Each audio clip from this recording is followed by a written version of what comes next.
to him. He's like, there are these gnarly psychos, like bikers, like crazy. He's like, they were crazy evil.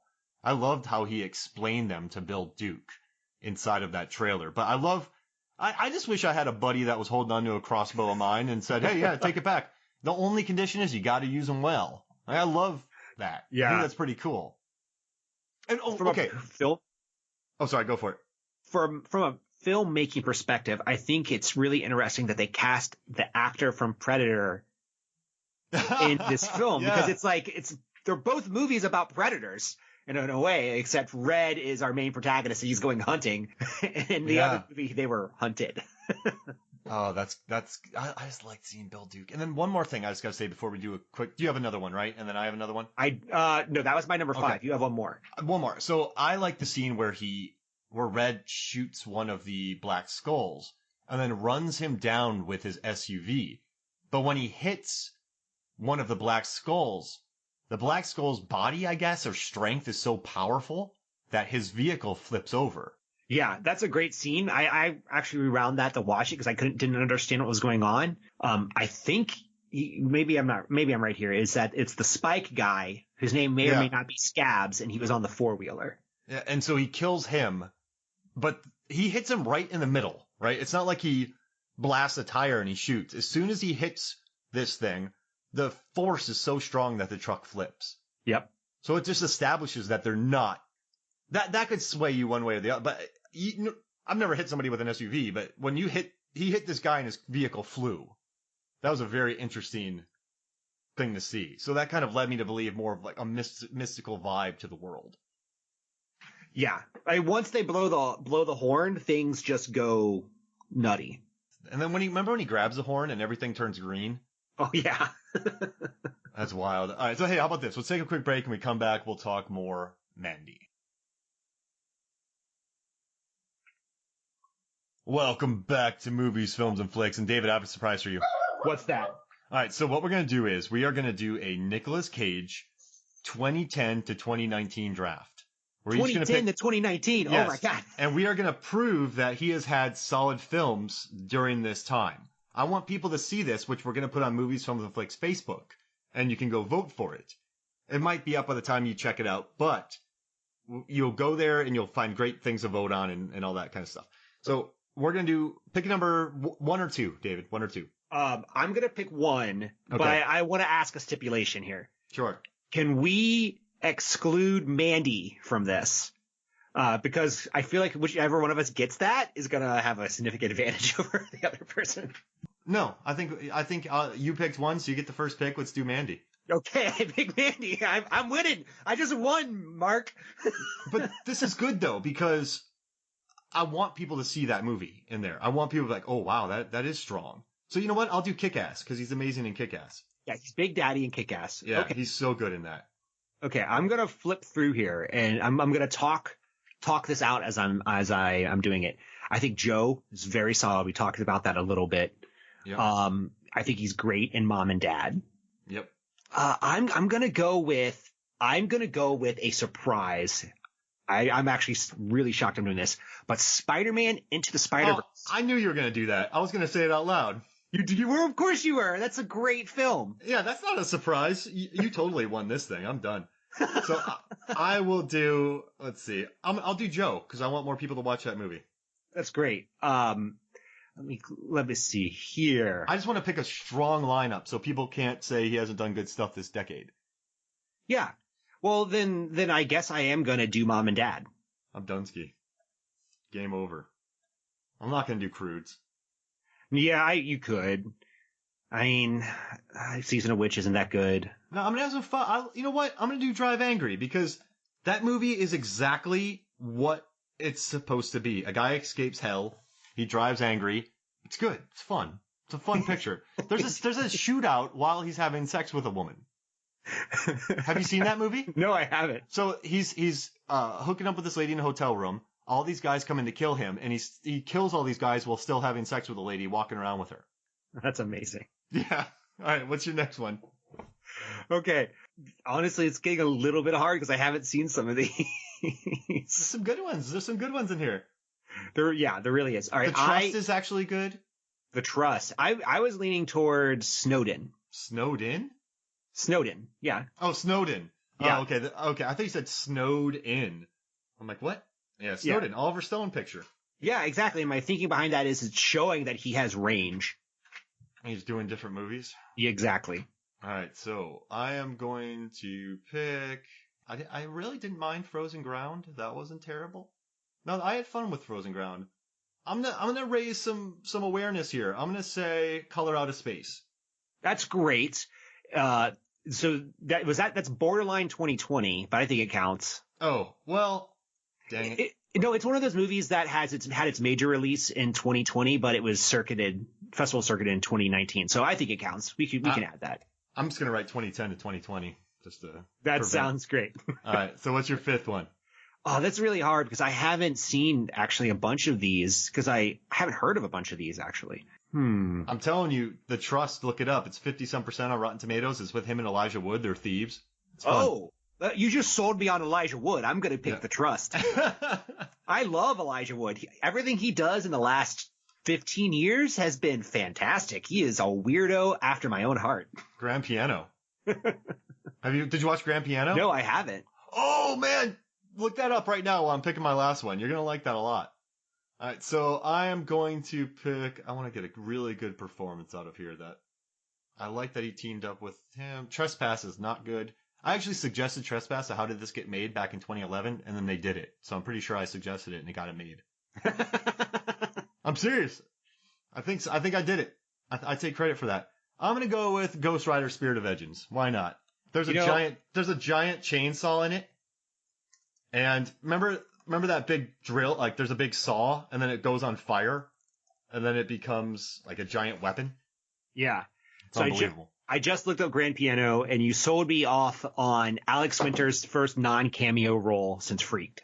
It's so good. And John Cusack is the voice in it. Elijah Wood has to play piano. It's a solid thriller. It's a fun thriller. That's amazing. All right. I could check that out. Again, dear audience, look into Elijah Wood's weird world of horror movies. Maniac. He does so many. I saw Come to Daddy last week. It's worth watching. Probably you don't need to go to the theater. You'd be fine seeing it in the theater, but I think it's watch it at home, but definitely a watch. Nice. All right. So we're going to rank the kills now, aren't we? We are. Oof. So when I put this kill list together, I included the murdered husband and wife, even though it was off screen. Mm-hmm. And I should say that I'm not sure of the names of all the Black Skulls. So I put what I thought their names were and then a description of what they look like. So we can say that if we're confused. Got it. All right. So you want to do your rankings first? Yeah. And I'll start at the bottom and move my way up. So the very bottom is Brother Lewis, the chubby occultist who was dragged off into the dark. There was the murdered wife who was killed off screen. The murdered husband who was killed off screen. We have Mother Marlene who was decapitated. Then there is Brother Hank who gets an axe to the head while washing a car. Yeah. Which I think is a cool scene. Surprisingly, it's much lower than I thought it would be when I first watched this movie. We move into the Black Skulls at this point. So Scabs, aka the Spike Dude, was shot with an arrow and then run over. Then Sis, the woman who was kicked down the well, had her neck snapped when they got into the second fight. Here, this is going to be your one PG-13 per episode. Fuck Pig was killed with the box cutter to his throat, which was amazing. Oh gosh, yeah. Yeah, and then the Scratch character was burned / decapitated, and now we're moving into like the higher end. So Brother Swan had an axe shoved through his mouth, which he absolutely deserved. Yeah. Top 3. Here's what everyone came for. Jeremiah Sand had his head crushed. I love this scene because he is so pathetic in it, and it shows just how crazy strong Red has become. And he goes full MacGruber. Yeah, absolutely. And then Mandy. Remember he's begging for his life? He's like, yes. Yeah. I'll SUD. Yeah. I was like, hey, that's a MacGruber line. That took me out of it a little bit. He's so pathetic. Yeah. The Mandy scene, because it was so powerful, not because I enjoyed watching her die. And then number 1 is definitely Brother Klopek in the chainsaw fight. Just because I loved the chainsaw fight. So for me, I'm going to go the murdered husband and wife for 12. Okay. Just oh gosh, what a brutal aftermath. I mean, what a gnarly thing to see in a movie. And then number 11's Marlene. She loses her head. We don't see it, but she makes an interesting speech to him. She's like, I can anticipate everyone's needs. And you're like, geez Louise, and he just decapitates her. Then you have Brother Lewis, who just gets dragged away. I mean, I like all these kills, so I'm not saying these are the worst. I'm just saying they're my least favorite, if that makes sense. Yeah, they're all good in this film. 9 is Brother Hanker. He gets the axe to the head. I want to see more. The axe, it's budgetary reasons, of course, but I just would have liked to have seen him got more. Number 8, you're going to be surprised, is Brother Klopek from the chainsaw fight, because he just falls on it. He just falls on it.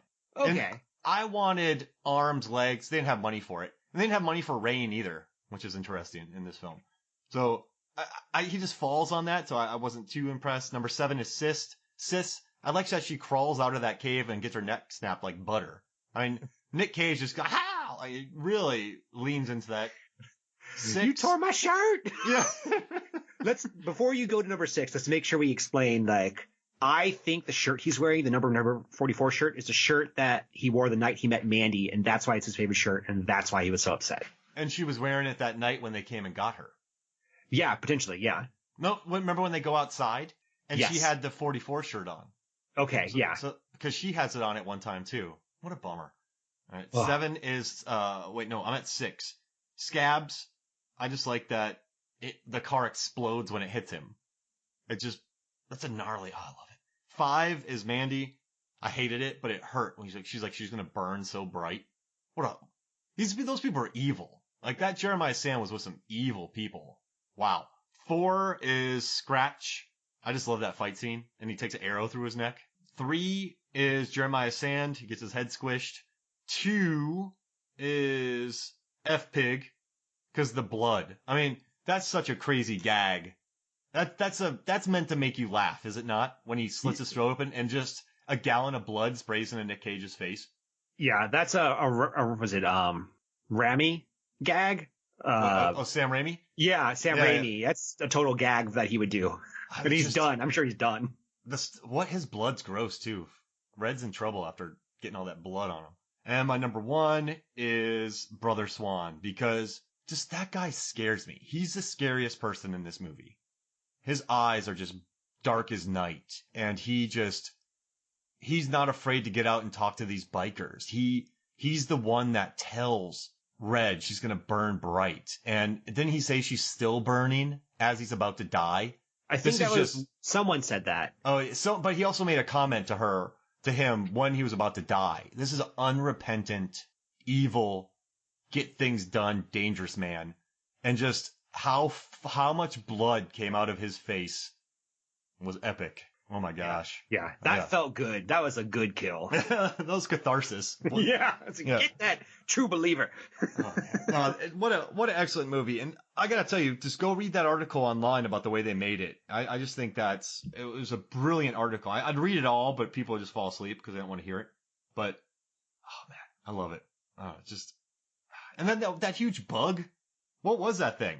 I have no idea. I think that was the purpose. Just like a beetle bee hybrid. Oh, it's gnarly. All right. Anything else you want to say about this movie before we move on to our chainsaw crew? I did want to talk a little bit about whether you think the director is going to make a sequel or make another movie.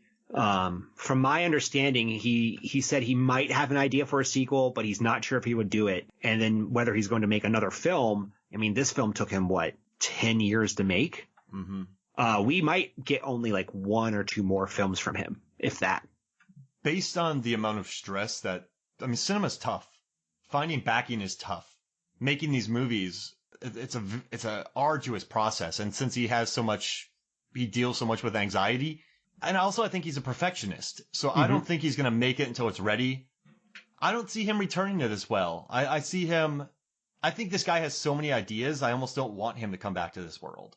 Maybe he can make a world that's adjacent to this in the same world, but a different story to further build upon it. But I don't know. I don't want a sequel. I want something different. I want this guy telling me new stories. Yeah, I think I agree with you. I would consume a sequel. I would happily watch it, but it would be nice to get something different and let this exist as its own perfect cult film, its own perfect masterpiece. I mean, it's a perfect cult film. Yeah. Oh, I love it. Oh, and